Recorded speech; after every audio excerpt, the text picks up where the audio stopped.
چەندین ئاستەنگی دارایی و تەندروستی و تەواو نەکردنی تۆماری بایۆمێتری دەنگدان بۆتە بیانوویەک بەدەست کۆمیسیۆنی باڵای سربەخۆی هەڵبژاردنەکانی عێراق و بڕیاری داوە پرۆسەی هەڵبژاردن لە دەرەوەی وڵات بەڕێوە نەچێت. ئەو بڕیارەش هاووڵاتیانی تاراوگەی نیگەران کردووە و داوا دەکەن پێداچوونەوە بەو بڕیارەدا بکرێت. لە هەر وڵاتێک کە هەڵبژاردن ئەکرێ ئەبێ هەموو پێکاتەکانی ناو وڵات و ناو دەرەوە و ناوە بتوانێت دەنگ بدا، یعنی هەموو بە یەک چاوسەر بکرێ سیر بکرێ. دوای ئەوە نازانم ئەبێ یاسا ڕێبەوە بدا کە ئەوان بتوانن ئەو بڕیارە بدەن لە خۆیانەوە، ئەوە یاسازانەکان ئەبێ بڕیاری لەسەر بدەن و توێژینەوەی لەسەر بکەن. دوایی کوردیش ئەبێ ئەوە من بۆ خۆم بە گومانم لەو بڕیارەی کە داویانە بەڕاستی هەر بڕیارێکی لە بەغدا ئەدرێ باوەڕ ناکەم لە قازانجی کووردا بێ. کوردێکی گەلێک زۆر لەو وڵاتانی دەرەوەنە بە تایبەت لە ئەوروپا ئەمریکا زۆرن، یعنی ئەوانە هەمویان مافیانە خوڕێ. بەپێی ڕاگەیاندراوەکەی کۆمیسیۆنی باڵای هەڵبژاردنەکانی عێراق نوێکردنەوەی تۆماری بایۆمێتری پێویستی بە 160 ڕۆژە و تەنیا 40 ڕۆژیش بۆ تۆماری بایۆمێتری ماوە.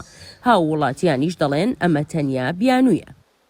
ئەوەی ڕاستی بێت ئەم بڕیارێک ئەوان دەریان کردو من بە شتێکی ینی ناڕەوایە زانم شتێکی وەکو فێڵەکە کراوە لە میلەتی کورد بە تایبەتی بێجگە لە ئەو بڵین جالی عراقی و عربانی کە لێرن بەس ملەتی کورد نسبەتێکی زیاتری هەیە لێرە ئەگەر وەکو ژمێرا بژمێرین لە بەتایبەتی لە سوید بڵین لە هەموو ئەوروپاش کوردەکان زیاترن.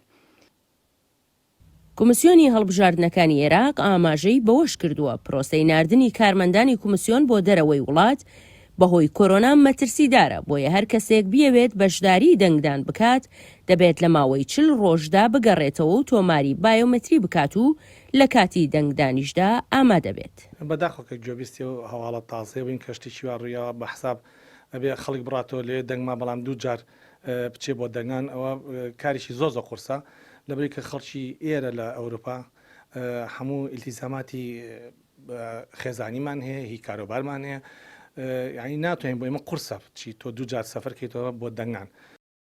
بەپێی ئەو بڕیارەی کۆمیسیۆنی باڵای هەڵبژاردنەکانی عێراق زیاتر لە 4 ملیۆن دەنگدەر لە دەرەوەی وڵات لە دەنگدان بێبەش دەبن و ئەمەش گومان و دوودڵی و ناڕەزایی لای ئەو کەسانەی مافی دەنگدانیان هەیە لە دەرەوەی وڵات دروست کردووە، بە تایبەتیش کوردانی تاراوگا کە لە هەڵبژاردننی پێشووتردا لیستی کوردستانی زۆرترین دەنگیان بەدەستهێنا. ئاوارە هەورامی کوردستان 24 ستۆکۆڵم سوید.